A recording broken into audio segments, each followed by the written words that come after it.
अफसोसनाक खबर आपको देंगे। मर्दान के इलाके मदे बाबा में बारिश के बायस मकान की छत गिर गई। मलबे तले दबकर 3 खवातीन जहां बहक और 4 अफराद जख्मी हो गए।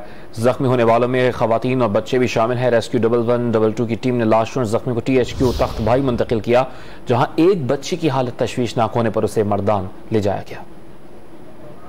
अफसोसनाक खबर आपको देंगे। मर्दान के इलाके मदे बाबा में बारिश के बायस मकान की छत गिर गई। मलबे तले दबकर 3 खवातीन जहां बहक और 4 अफराद जख्मी हो गए।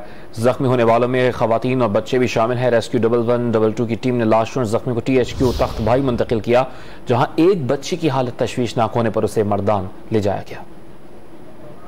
अफसोसनाक खबर आपको देंगे। मर्दान के इलाके मदे बाबा में बारिश के बायस मकान की छत गिर गई। मलबे तले दबकर 3 खवातीन जहां बहक और 4 अफराद जख्मी हो गए। जख्मी होने वालों में खवातीन और बच्चे भी शामिल हैं। रेस्क्यू 1112 की टीम ने लाशों और जख्मी को THQ तख्त भाई मुंतकिल किया, जहां एक बच्चे की हालत तशवीशनाक होने पर उसे मर्दान ले जाया गया।